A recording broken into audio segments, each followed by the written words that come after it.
أعوذ بالله من الشيطان اللعين الرجيم بسم الله الرحمن الرحيم الحمد لله رب العالمين وصلى الله على سيدنا محمد وآله الطيبين الطاهرين اللهم صل على محمد وآل محمد.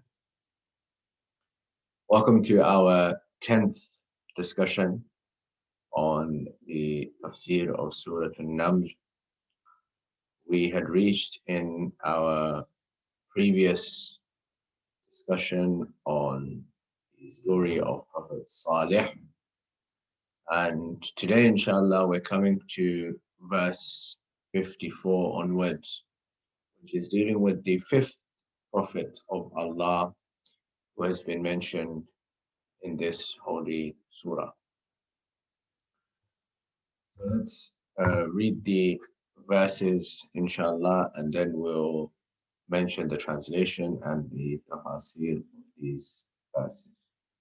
أعوذ بالله من الشيطان الرجيم بسم الله الرحمن الرحيم ولوطا إذ قال لقومه أتأتون الفاحشة وأنتم تبصرون أئنكم لتأتون الرجال شهوة من دون النساء بل أنتم قوم تجهلون فما كان جواب قومه إلا أن قالوا أخرجوا آل لوط من قريتكم إنهم أناس يتطهرون فأنجيناه وأهله إلا امرأته قدرناها من الغابرين وامطرنا عليهم مطرا فساء مطر المنذرين. This is verse 54 through to verse 58 of Surah Naml. And the fifth prophet to be mentioned in this surah is Hazrat Lut alayhi salam. And Allah subhanahu wa ta'ala mentioning him and mentioning his story, reminding the Prophet sallallahu alayhi wa alihi wasallam about this story, says that we sent Lut, we gave Ale Lut we sent Lut as a messenger to his people. And he said, what did he say to them? He said, do you commit open indecency whilst people see? People are aware of what you are doing. They can see what you do.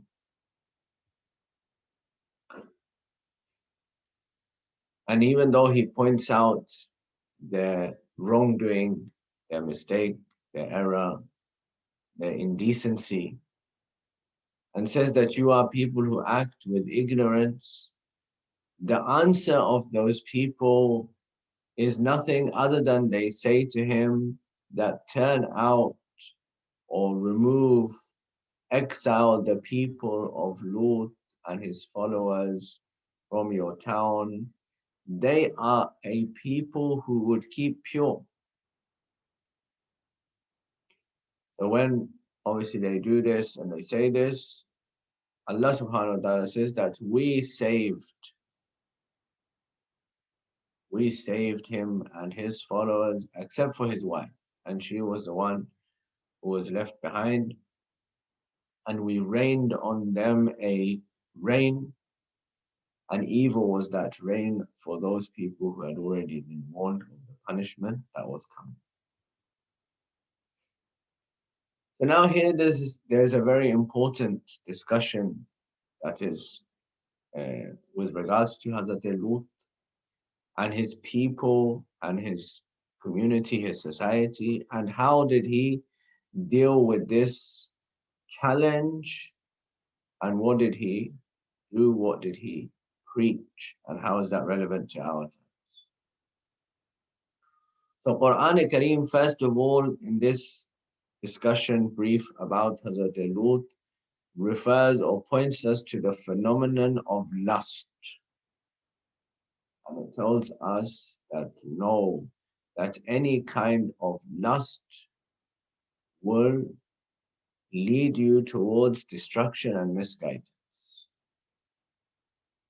This is the fifth prophet who's been mentioned in this surah. The first prophet was Musa alayhi salam, then Dawood, then Sulaiman, then Saleh and his people, and now Hazrat Lut. Of course, this subject and this story of Hazrat Lut has been mentioned in other surahs of the Holy Quran as well. In Surah Al-Hijr, in Surah Al-Hud, in Surah Al-Shu'ara, which is the surah directly before this, and in Surah Al-A'raf. The repetition of these stories is an indication that Quran is not just here to tell us a story about something that happened in the past. No, the repetition of these things are to tell us that Quran Kareem is a book for education, to train people how to be good people.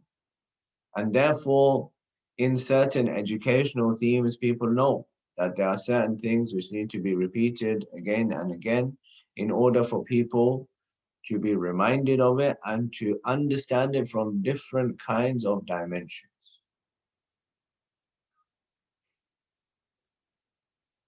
So the first thing is that regarding the story of the people of Lut is due to their acts of indecency, their acts of wrongdoing, that Allah subhanahu wa ta'ala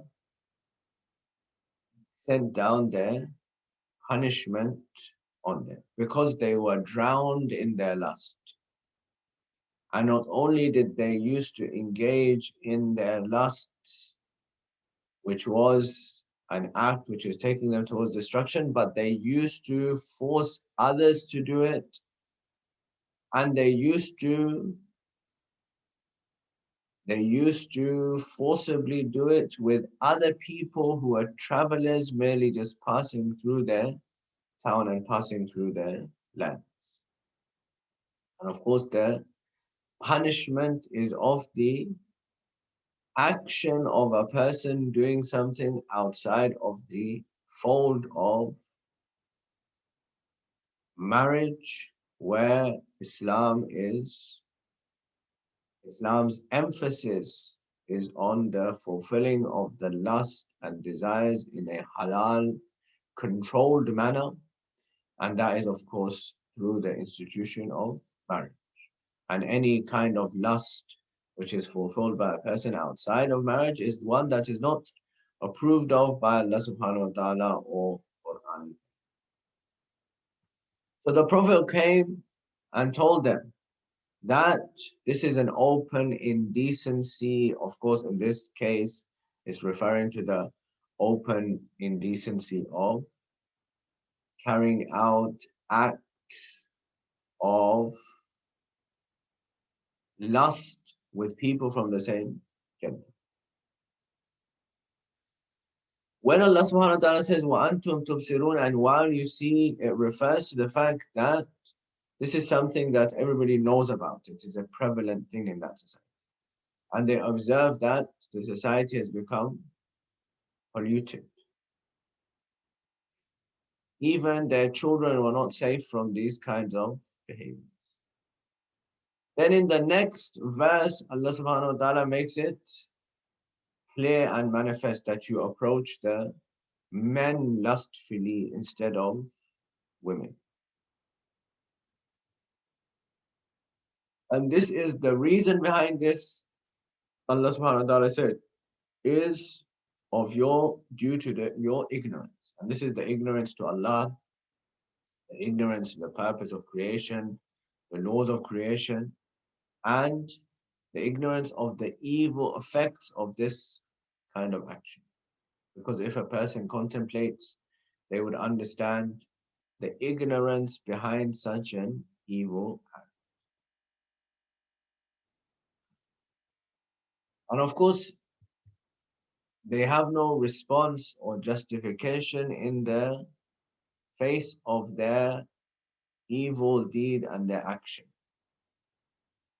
So instead, they say that they turn out these people, remove them. Why? Because they are a purifying people. They want us to be purified, and we don't want to be purified. So this is something that's also related to our own time, which is what which is that when evil becomes prevalent in a society, when wrongdoing, when all of these things become prevalent and become acceptable in a society, then where there's a person who's inviting people towards good, towards righteousness, that person gets judged. That person is said to the people or the community or society will say that we don't want to listen to this person. This person wants to invite us to be good people, whereas we don't want to accept this nature of goodness.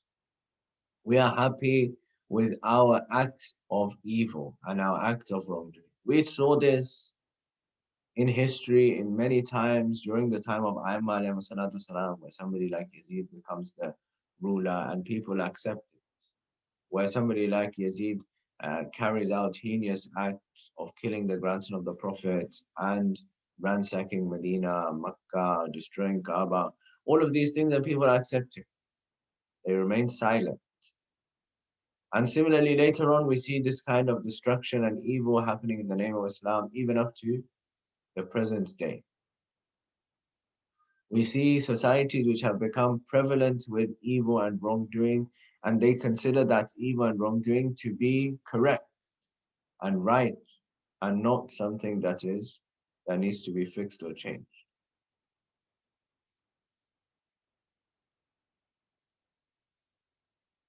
So at the middle of the night, Allah subhanahu wa ta'ala did a wahi on Lut and his family. They told him to come out of the city, and a earthquake came down, turned the land upside down. In the morning, the shower of brimstones came down. The ayat says, we sent down on them a rain, and evil was that rain about the people who had already been warned. In Surah Al-Hud, of course, in significant detail, the story of Lut alayhi salam and the punishment and the effects of what the people used to do has been mentioned.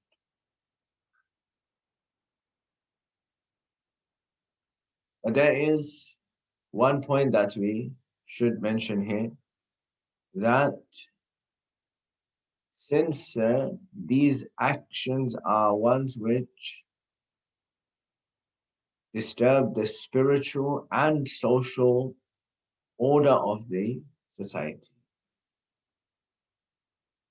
therefore, Lut drew attention to this point by saying that you commit this indecency whilst you see the effect of what it's doing to you. And therefore, this punishment comes down, which is a shower of brimstone, and the earth is turned over by the earthquake. And not only are they destroyed, but no trace of them then remains. There's one final thing that's very important about this story, which I think deserves a few minutes of our attention as well. And that is that the word ghabirin, those who are left behind, has been mentioned 13 times in the Holy Quran. In various different surahs of the Holy Quran, ghabirin, the one who are left behind. And all 13 instances are to do with the wife of Lut.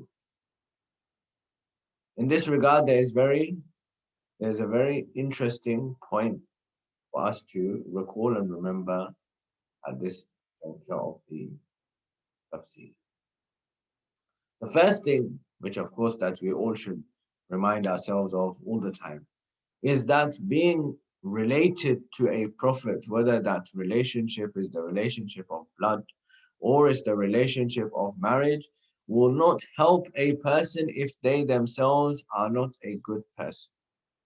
We read already in different parts of the Holy Quran that, for example, the son of Noah, the son of Noah gets destroyed even though he's the son, because he doesn't listen to his father. The wife of Noah also gets left behind. The wife of Lut, for example, in this story. Then we have other examples as well, all the way up to the time of the Prophet ﷺ, where Abu Lahab, there's a whole surah revealed for him that even though he's the uncle of the Prophet, he is still one who's going to get destroyed. His hands are going to get cut off. Why? Because he opposed the Prophet sallallahu alaihi wasallam. So being related to the Prophet in any way is not going to help a person if that person themselves don't help themselves. That's the first and important lesson. The second lesson is that, yes, sometimes there are good people who are married to evil spouses for whatever reason. Allah subhanahu wa ta'ala has His own hikmat and His own wisdom behind this.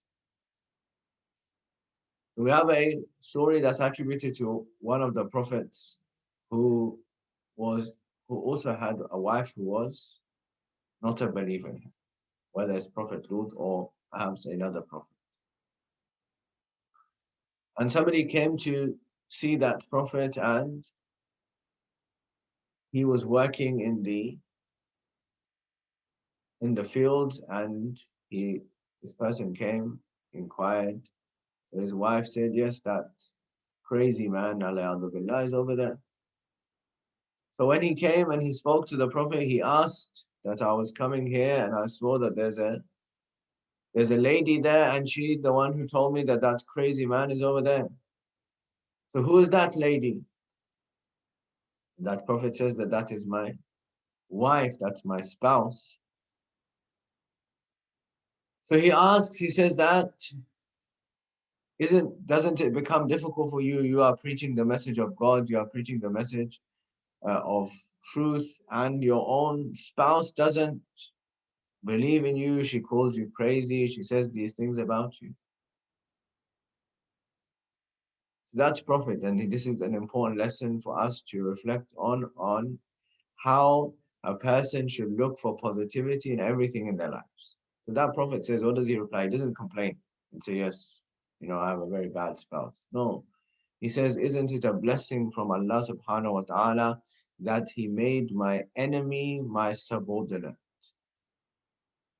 That He's made my enemy my subordinate. That she's in my house, she has to listen to me. Even though she doesn't believe and she doesn't accept me, she's calling me crazy, but she has no power over me. So my enemy is one who has no power over me, even though that person is my enemy. And that is a blessing from Allah subhanahu wa ta'ala. Thus concludes the stories so far that have been mentioned in this surah of all 5 prophets. The story of Musa alayhi salam, Dawood, obviously briefly, but in detail, the story of Sulaiman alayhi salam, the story of Salih alayhi salam, and then finally the story of Lut alayhi salatu wasalam. Thus concludes the story of the prophets. The rest of the surah, so from tomorrow inshallah we'll start ayat 59 and all the way through from ayat 59 through to the end of the surah, ayat 93. Inshallah ta'ala, Allah subhanahu wa ta'ala gives us tawfiq, deals with various different topics which are related to our beliefs, our practices, and especially towards the end of the surah, towards the day of judgment. And all of these stories of the prophets were there for us to reflect on, that this is how previous communities had been. This is how prophets prayed for them, wanted them to be purified, wanted them to come towards the right path, but yet they refused to accept and come to the right path. They refused to be ones who accepted the message. The prophet is always there to preach, to warn people, to give them the guidance, to teach them and tell them that yes, we want you to be purified. We want you to take the right path. We want you to not be ones who are evil and not be ones who get the punishment, but even after all of that, if they refuse, they don't accept that prophet, they instead choose to continue doing what they're doing, then eventually the punishment comes down onto them. Inshallah ta'ala will continue from ayat 59. Tomorrow, bi'idhnillahi ta'ala, join us at the same time.